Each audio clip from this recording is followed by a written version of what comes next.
आज ये वीडियो बनाने का 5वां दिन और आज का जो डेट है आई थिंक डेट इज़ 2 मार्च।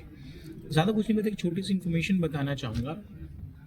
7.5 साल से ज़्यादा मैं इंश्योरेंस सेक्टर के अंदर काम कर रहा हूँ। I just want to tell कि देखो लॉट्स ऑफ जो सबसे बड़ा कन्फ्यूज़न आता है लोगों का वो ये आता है कि इंश्योरेंस में मुझे रिटर्न कितना मिलेगा, इंश्योरेंस में मुझे फ़ायदा क्या मिलेगा। देखो यार, 2 चीज़ें होती है। पहला एक होता है इंश्योरेंस। इंश्योरेंस क्या होता है? इंश्योरेंस हो गया सिक्योरिटी एंड इन्वेस्टमेंट क्या हो गया? रिटर्न, जिसके लिए मुझे रिटर्न चाहिए मतलब फ्यूचर के लिए।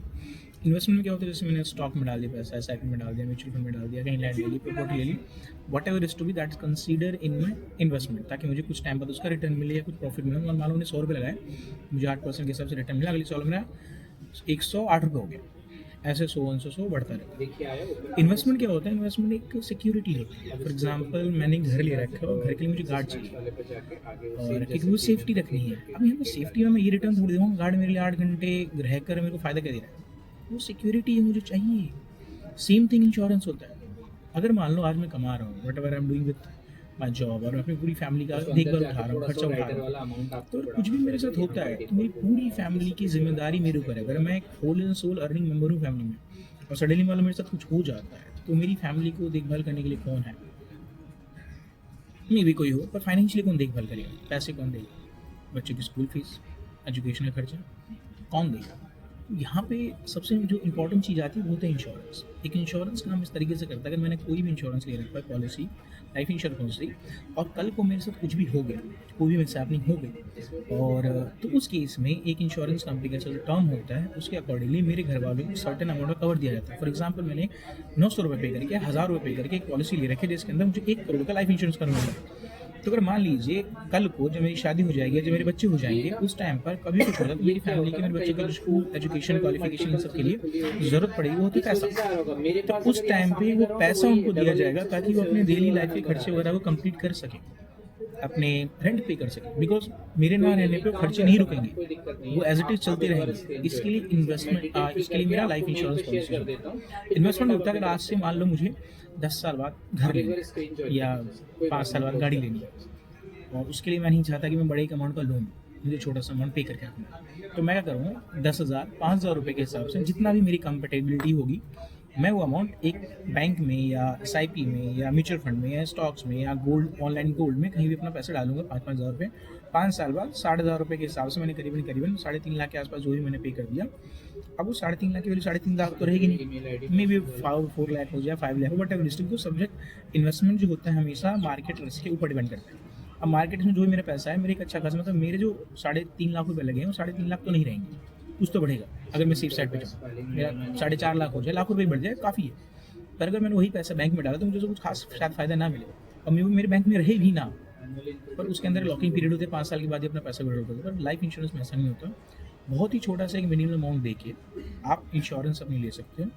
अभी बहुत सारे लोगों का सवाल ये भी आता है कि अभी मैं अनमैरिड हूँ या मेरे को कोई लाइबिलिटी या मेरे लिए कोई रिस्पॉन्सिबिलिटी नहीं, क्या मेरे लिए भी पॉलिसी लेना ज़रूरी होगा?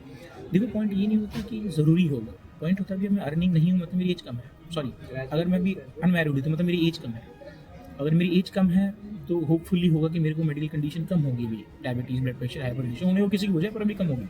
तो जितना लोअर योर एज, आपका उतना प्रीमियम कम रहता है। आज से अगर मेरी उम्र अगर 20 साल है और मैं एक लाइफ इंश्योरेंस प्लान लेता हूँ 1 करोड़ का, तो मे भी मुझे वहाँ पे प्रीमियम पे करना पड़ेगा 600 रुपये।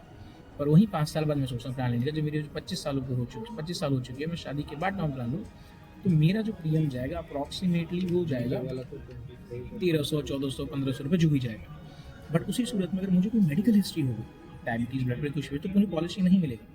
तो whether I want to take a policy, और 5 साल बाद डेफिनेटली मेरी इनकम भी बढ़ चुकी होगी, पर मैं पॉलिसी नहीं ले पाऊंगा क्योंकि इंश्योरेंस कंपनी की बहुत सारी कंडीशन है, मेडिकल कंडीशन है, पॉलिसी नहीं देती है। अभी मैं हेल्दी हूँ, fit and fine, you should take it, you have to take it. अगर हो तो, अगर फैमिली की सिक्योरिटी चाहते हो तो, ना रहने में, बिकॉज डेफिनेटली अगर मैं रहा तो मैं अपनी फैमिली की सारी रिस्पॉन्सिबिलिटी, लाइबिलिटी निभाऊंगा, चाहे कैसे भी निभाऊंगा। I have to do it and मैं करूँगा। पर ना रहा तो मेरी फैमिली को कौन देखभाल करेगा?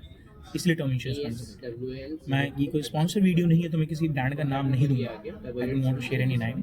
आप बहुत सारे इंश्योरेंस पोर्टल हैं, आप वहाँ जाइए, प्लान देखो, अपना गो थ्रू करो।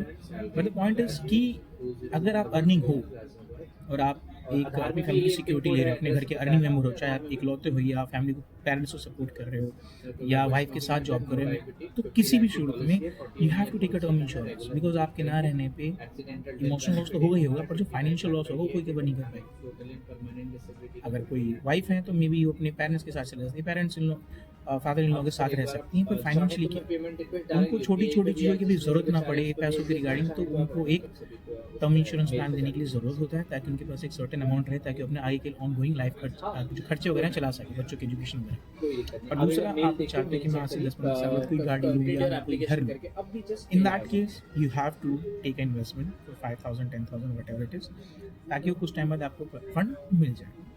Rest it all, ये था मेरा 4th या 5th वीडियो, और देखो यार कैसे जा रहा है, ज़्यादा वीडियो नहीं बना पा रहा और ट्राइंग टू कि मैं ज़्यादा वीडियो बनाऊँ, पर मैं बन नहीं पा रहा, पर जितना भी मैं बना सकूँ मैं बनाऊँगा। और अगर किसी को भी कुछ ऐसा पर्सनल चाहिए कि भाई कौन सा इंश्योरेंस सही रहेगा या मुझे कितने का इंश्योरेंस लेके चलना चाहिए मेरी इनकम के हिसाब से, प्रोफाइल के हिसाब से, just ping me on comment, definitely मैं उस पर रिप्लाई करूँगा and I will let you know कि आपको कितने का कवर लेना चाहिए। And just want to tell you कि आप उतना कंपेयर कर लो। I never ever suggest a brand because until get the sponsor, but sponsor ना मिले कोई फ़र्क नहीं पड़ता। अभी चैनल को उतनी रीच नहीं है, तो भाई इसका मतलब है सब्सक्राइब करो, चैनल की रीच बढ़ाओ, व्यूज़ करो, शेयर करो, कमेंट करो, देखो ताकि रीच बढ़े, ठीक है, और ताकि मैं ज़्यादा वीडियो बनाऊँ, because your subscription, your like, your views is motivate to make me extra video.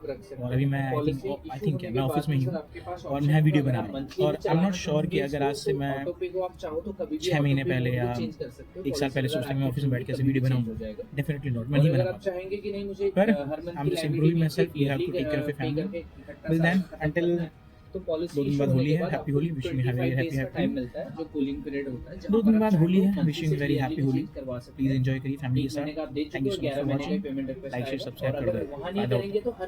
Thank you.